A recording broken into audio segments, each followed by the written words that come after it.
Hello friends, ಇವತ್ತಿನ ಸಂಚಿಕೆಯಲ್ಲಿ ಏನಾಯಿತು ಅಂತ ನೋಡ್ಕೊಂಡು ಬರೋಣ ಬನ್ನಿ. ರಾಮ್ ಪೊಲೀಸ್ರ ಹತ್ರ ಇವನೇ ನನಗೆ ತಡ್ಕೊಳ್ಳೋಕ್ಕೆ ಆಗ್ತಿಲ್ಲ, ನೀವಿದ್ದೀರಾ ಅಂತ ಸುಮ್ಮನೆ ಬಿಟ್ಟಿದ್ದೀನಿ, ಇಲ್ಲ ಅಂದಿದ್ರೆ ಇವನ ಕತೆ ಬೇರೆಯೇ ಆಗಿರೋದು. ಏನೋ ಮುಖ ನೋಡ್ತಿದ್ಯಾ? ಯಾರೋ ನಿನ್ನ ಕಳಿಸಿದ್ದು? ಯಾರು ಎಂಜಲ್ ಕಾಸು ತಿಂದು ಸುಳ್ಳು ಸಾಕ್ಷಿ ಹೇಳೋಕ್ಕೆ ಬಂದಿದ್ಯಾ ನೀನು? ಮಾತಾಡು, ಯಾರು ನಿನ್ನ ಕಳಿಸಿದ್ದು ಹೇಳು. ಅದು ಯಾವಳೇ ಆಗಿರಲಿ ಯಾವನೇ ಆಗಿರಲಿ, ನಾನು ಮಾತ್ರ ಅವನ್ನ ಸುಮ್ಮನೆ ಬಿಡೋದಿಲ್ಲ. ಯಾರು ಕಳಿಸಿದ್ದು ಅಂತ ಬೊಗಳು, ಮಾತಾಡು. ಯಾರೋ ನಿನ್ನ ಇಂಥ ಕೊಚ್ಚೆ ಕೆಲಸ ಮಾಡೋಕ್ಕೆ ಕಳಿಸಿದ್ದು? ಯಾರವರು? ಬೊಗಳು, ಸಾಯಿ, ಮಾತಾಡೋ. ಮಾತಾಡ್ತೀಯಾ ಇಲ್ಲ ಸರಿಯಾಗಿ ಇನ್ನೊಂದು ಕೊಟ್ಟು ಮಾತಾಡೋ ಹಾಗೆ ಮಾಡಬೇಕಾ? ನೋಡು, ನೀನು ಮಾಡಿದ ತಪ್ಪಿಗೆ ಪರಿಣಾಮ ಅನುಭವಿಸ್ತೀಯ. ಆದರೆ ಪರಿಣಾಮ ಸ್ವಲ್ಪ ಕಮ್ಮಿ ಆಗಬೇಕು ಅಂದರೆ ನೀನು ಯಾರು ಕಳಿಸಿದ್ದು ಅಂತ ಬೊಗಳು ಈಗ ಅಂತಾನೆ ರಾಮ್. ಅದನ್ನೆಲ್ಲ ನೋಡ್ತಿದ್ದ ಸ್ನೇಹ ಮತ್ತು ಧನರಾಜ್ ಗಾಬರಿ ಆಗ್ತಾರೆ. ಯಾಕೋ ನಾನು ಇಷ್ಟು ಸಲ ಕೇಳಿದ್ರು ಏನು ಮಾತಾಡ್ತಾನೆ ಇಲ್ಲ. ನನಗೆ ಗೊತ್ತು ಬಿಡು, ನಿನ್ನಂಥವ್ರು ಪೇಮೆಂಟ್ ಕೊಟ್ಟಿರೋ ನಾಯಿಗಳಿಗೆ ನಿಯತ್ತಾಗಿರ್ತೀರ. ನೋಡು, ನೀನು ಇಷ್ಟು ದಿನ ಯಾರು ಎಂಜಲ್ ಕಾಸು ತಿಂದು ಏನೇನು ತಪ್ಪು ಮಾಡಿದ್ಯೋ ನನಗೆ ಗೊತ್ತಿಲ್ಲ. ನಮ್ಮ ಫ್ಯಾಮಿಲಿ ವಿಷಯಕ್ಕೆ ಬಂದು ತಪ್ಪು ಮಾಡಿದೆ, ಅದು ಪ್ರೇಮನ ವಿಷಯಕ್ಕೆ ಬಂದು ದೊಡ್ಡ ತಪ್ಪು ಮಾಡಿಬಿಟ್ಟೆ. ಯಾರಿಗೂ ಕೇಡು ಬಯಸದೇ ಇರೋ ಪ್ರೇಮನ ಕ್ಯಾರೆಕ್ಟರ್ ಹಾಳು ಮಾಡೋಕ್ಕೆ ನಿನ್ನ ಕಳಿಸಿದ್ರಲ್ಲ, ಅವರಿಗೂ ಉಳಿಗಾಲ ಇಲ್ಲ. ಅವ್ರು ಎಂಜಲ್ ಕಾಸು ತಿಂದು ಸುಳ್ಳು ಸಾಕ್ಷಿ ಹೇಳೋಕ್ಕೆ ಬಂದಿದೆಯಲ್ಲ, ನಿನಗೂ ಉಳಿಗಾಲ ಇಲ್ಲ ಅಂತಾನೆ ರಾಮ್. ಆಗ ಪ್ರೇಮ ಕಣ್ಣೀರನ್ನು ಒರೆಸ್ಕೋತಾಳೆ. ಪರವಾಗಿಲ್ವೇ, ಫಾರ್ ದ ಫಸ್ಟ್ ಟೈಮ್ ನಿಮ್ಮ ತಮ್ಮ ನಮ್ಮ ಅಕ್ಕನ ಪರವಾಗಿ ಸ್ಟ್ಯಾಂಡ್ ತಗೋತಿದ್ದಾರೆ. ನಿಜವಾಗ್ಲೂ ನನಗೆ ಅವ್ರ ಮೇಲೆ ಇವತ್ತು ಮರ್ಯಾದೆ ಮುರಿದಿದೆ ಅಂತಾಳೆ ಕಾವ್ಯ. ನನ್ನ ತಮ್ಮ ಈ ಪಾಟಿ ರೋಷದಲ್ಲಿ ಮಾತಾಡೋದನ್ನು ನಾನು ಇದೇ ಮೊದಲನೇ ಕಿತ್ತ ನೋಡ್ತಿರೋದು ಅಂತಾನೆ ಮಹಾದೇವ. ಪೊಲೀಸರು ದೇವನ ಹೇಳ್ಕೊಂಡು ಹೋಗ್ತಾರೆ. ಡೋಂಟ್ ವರಿ ಪ್ರೇಮ, ಮುಂದೆ ಇಂಥವ್ರು ನಮ್ಮ ತಂಟೆಗೆ ಬರಲ್ಲ, ಬಾ ಅಂತ ರಾಮ್ ಪ್ರೇಮ್ ಕೈನ ಹಿಡ್ಕೋತಾನೆ. ಎಲ್ಲರೂ ಆಶ್ಚರ್ಯದಿಂದ ರಾಮ್ನೇ ನೋಡ್ತಾರೆ. ಆಗ ಪ್ರೇಮ ತಂದೆ ಸತ್ಯ ಅವರು, ರಾಮ್, ಮದುವೆ ಆದಾಗಿಂದ ನೀನು ನೋಡಿದಾಗೆಲ್ಲ ನನಗೆ ಸಿಟ್ಟು ಬರೋದು ಕಣಪ್ಪ. ನನ್ನ ಮಗಳ ಮೇಲೆ ಎಂಥ ಅಪಾದನೆ ತಂದುಬಿಟ್ಟಲ್ಲ ಅಂತ ಮನಸ್ಸಿಗೆ ಯಾವಾಗಲೂ ಕೈ ಅನಿಸೋದು. ಆದರೆ ನೀನು ಇವತ್ತು ನನ್ನ ಮಗಳ ಮರ್ಯಾದೆ ಕಾಪಾಡಿಬಿಟ್ಟೆ ಕಣಪ್ಪ. ಪ್ರೇಮ ಪರವಾಗಿ ಗಟ್ಟಿಯಾಗಿ ನಿಂತು ಅವಳಿಗೆ ಬರ್ತಾ ಇದ್ದ ಕಳಂಕನ ದೂರ ಮಾಡಿದೆ. ನಿನಗೆಷ್ಟು ಕೃತಜ್ಞತೆ ಹೇಳಿದ್ರು ಸಾಲದು ಅಂತ ಕೈ ಮುಗಿತಾರೆ. ಮಾವ, ಪ್ರೇಮನ ಜಾಗದಲ್ಲಿ ಯಾರೇ ಇದ್ದಿದ್ರು ನಾನು ಅವ್ರ ಪರವಾಗಿ ನಿಲ್ತಿದ್ದೆ. ಯಾಕಂದರೆ ವ್ಯಕ್ತಿತ್ವಕ್ಕೆ ಕಳಂಕ ಬಂದಾಗ ಆಗೋ ನೋವು ಅದನ್ನು ಅನುಭವಿಸಿದವನಿಗೆ ಮಾತ್ರ ಗೊತ್ತು ಅಂತಾನೆ ರಾಮ್. ಈಚೆ ಇನ್ಸ್ಪೆಕ್ಟರ್ ಭರತ್ ಮಹಾದೇವನ ಗಾಡಿನ ಅಡ್ಡ ಹಾಕಿ ನಿಲ್ಲಿಸ್ತಾರೆ.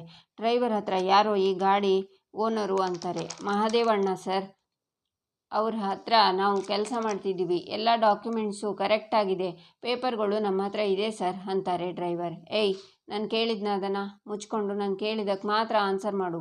ಏಯ್ ರವಿ, ಈ ಮಹಾದೇವನ ಮೇಲೆ ಕ್ರಿಮಿನಲ್ ಕೇಸ್ ಇದೆ ಅಲ್ವಾ ಅಂತಾರೆ ಭರತ್. ಹೌದು ಸರ್, ಒಬ್ಬನ ಕಿವಿ ಕಟ್ ಮಾಡಿರೋ ಕೇಸ್ ಇದೆ ಅವನ ಮೇಲೆ ಅಂತಾರೆ ರವಿ. ಏಯ್, ಏನು ದಂಧೆ ನಡೆಸ್ತಿದ್ದೀರಾ ಇಲ್ಲಿ? ಏನು ಮಾಫಿಯಾ ನಡೆಸ್ತಿದ್ದೀರಾ ಅಂತಾರೆ ಭರತ್. ಏನು ದಂಧೆ ಹೇಳಿ? ಮರಳು ದಂಧೆನಾ, ಸ್ಯಾಂಡಲ್ವುಡ್ ಮಾಫಿಯಾನಾ ಅಥವಾ ಕಳ್ಳಬಟ್ಟಿನ ಅಂತಾರೆ ರವಿ. ಯಾಕೆ ಸರ್ ಹಾಗಂತಿದ್ದೀರಾ ಅಂತಾರೆ ಡ್ರೈವರ್. ನಿಮ್ಮ ಮಹಾದೇವಂಗೆ ಕ್ರಿಮಿನಲ್ ಬ್ಯಾಕ್ಗ್ರೌಂಡ್ ಇರೋದಕ್ಕೇ ನಾವು ಇಲ್ಲಿಗೆ ಬಂದಿರೋದು. ಇಷ್ಟೊಂದು ಲಾರಿಗಳು, ಇಷ್ಟು ದೊಡ್ಡ ಫ್ಯಾಕ್ಟ್ರಿ, ಇಷ್ಟೆಲ್ಲ ಇಟ್ಕೊಂಡಿರೋರು ಅಂದರೆ ಖಂಡಿತ ಏನೋ ಇಲ್ಲೀಗಲ್ ಆ್ಯಕ್ಟಿವಿಟೀಸ್ ಮಾಡ್ತಿದ್ದಾನೆ ಅಂತ ಅಂತಾರೆ ರವಿ. ಅಂಥದ್ದೆಲ್ಲ ಏನಿಲ್ಲ ಸರ್ ಅಂತಾನೆ ಡ್ರೈವರ್. ಏಯ್, ನಿನ್ನ ಯಜಮಾನನಿಗೆ ಫೋನ್ ಮಾಡಿ ಇಲ್ಲಿಗೆ ಬರೋದಕ್ಕೆ ಹೇಳು, ಗಾಡಿಗಳನ್ನು ಬಿಡ್ತಿಲ್ಲ ಅಂತ ಹೇಳು ಅಂತಾರೆ ಭರತ್.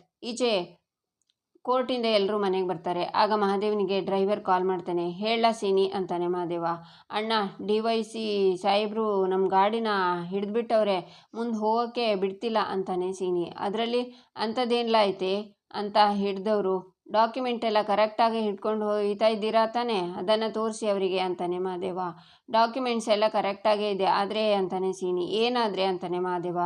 ಆಗ ಭರತ್ ಫೋನ್ ತಗೊಂಡು, ನೀನೇನಾ ಈ ಲಾರಿಗೆಲ್ಲ ಓನರ್ ಅಂತಾರೆ. ಹೌದು ಸಾಹೇಬ್ರೆ ಅಂತಾನೆ ಮಹಾದೇವ. ಮಹಾದೇವ, ಶ್ರೀನಿವಾಸ್ ಅಲ್ವಾ ನಿನ್ನ ಹೆಸರು ಅಂತಾರೆ ಭರತ್. ಹೌದು ಸಾಹೇಬ್ರೆ ಅಂತಾನೆ ಮಹಾದೇವ. ಬಾ ಇಲ್ಲಿಗೆ, ನಿನ್ನ ವಿಚಾರಿಸ್ಬೇಕು ಅಂತಾರೆ ಭರತ್. ಯಾಕೆ ಸಾಹೇಬ್ರೆ?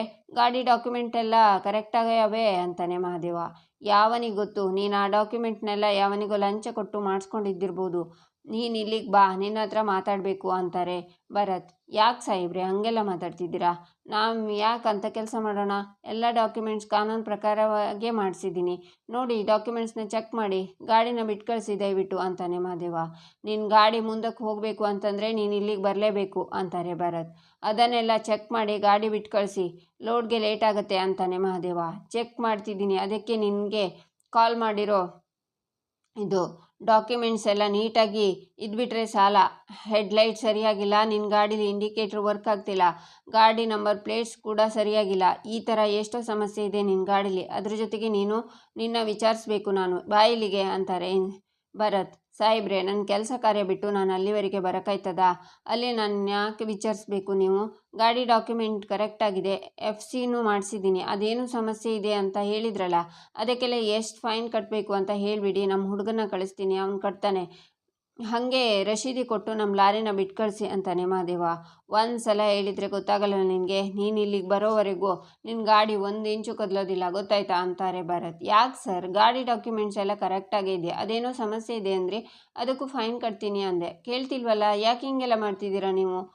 ದುಡ್ಡು ಗಿಡ್ಡು ಏನಾದರೂ ಬೇಕಾ? ಅದೆಷ್ಟು ಅಂತ ಹೇಳಿ ನಮ್ಮ ಹುಡುಗಂಗೆ ಹೇಳ್ತೀನಿ, ಅವ್ನು ಕೊಡ್ತಾನೆ ಅಂತಾನೆ ಮಹಾದೇವ.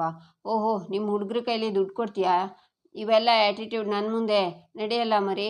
ಎಷ್ಟು ಇಟ್ಟಿದ್ಯಾ ದುಡ್ಡು? ಭಾರಿ ಶ್ರೀಮಂತನ ನೀನು. ಹೇಳಿದ್ನಲ್ಲ, ನೀನು ಬಂದು ಮಾತಾಡೋವರೆಗೂ ನಿನ್ನ ಗಾಡಿ ಬಿಡೋದಿಲ್ಲ ನಾನು ಅಂತಾರೆ ಭರತ್. ಯಾಕೆ ಬಿಡಲ್ಲ? ನಿಮಗೆ ಬೇಕಾಗಿರೋದು ದುಡ್ಡು ತಾನೇ, ಅದನ್ನು ಯಾವನು ಕೊಟ್ಟರೆ ಏನು?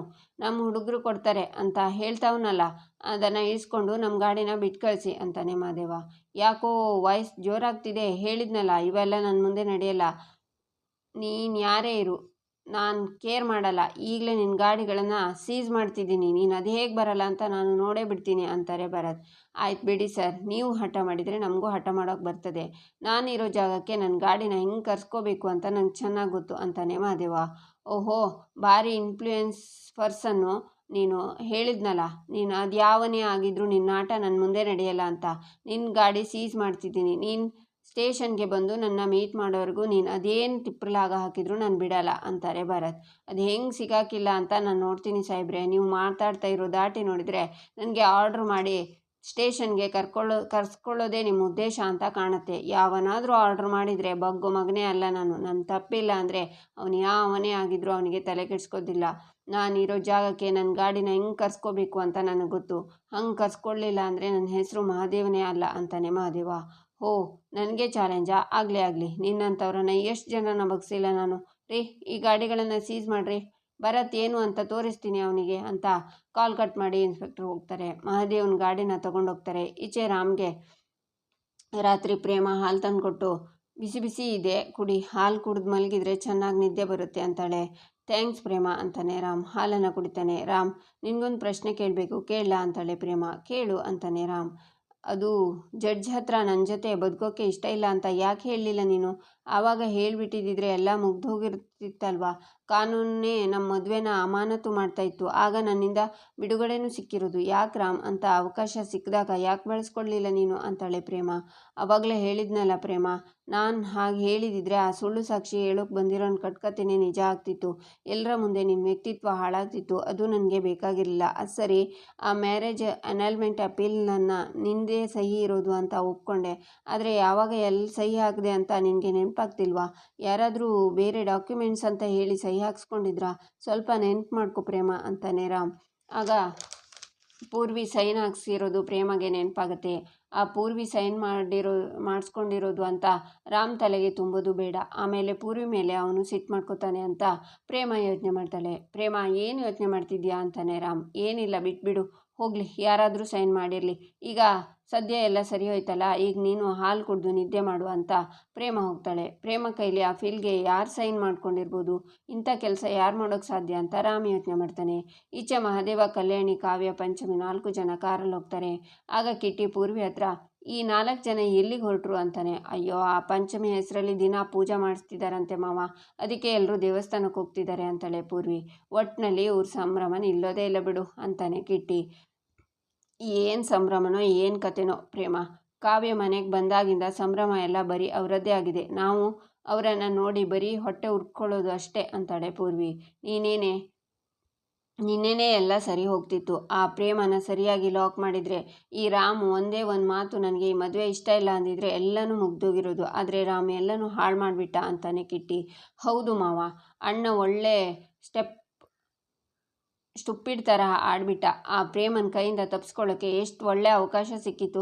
ಅವನ ಕೈಯಾರೆ ಅವನೇ ಹಾಳು ಮಾಡ್ಕೊಂಡ್ಬಿಟ್ಟ. ಆದರೆ ಮಾವ, ಆ ಪ್ರೇಮನ್ನೇ ಬಾಯ್ ಫ್ರೆಂಡ್ ಅಂತ ಹೇಳ್ಕೊಂಡು ಬಂದು ಹುಡುಗಂಗೆ ಅಣ್ಣ ಹಿಂಗೆ ಹೊಡೆದ್ಬಿಟ್ಟ. ಇನ್ನು ರೇಷನ್ ಕಾರ್ಡು ಅಂತ ಸುಳ್ಳು ಹೇಳಿ ಆ ಪೇಪರ್ಸ್ಗೆ ನಾನೇ ಸೈನ್ ಮಾಡಿಸಿದ್ದು ಅಂತ ಗೊತ್ತಾದರೆ ಅಣ್ಣನ ಕೋಪ ನೆನೆಸ್ಕೊಂಡ್ರೆ ನನಗೆ ತುಂಬ ಭಯ ಆಗ್ತಿದೆ ಮಾವ.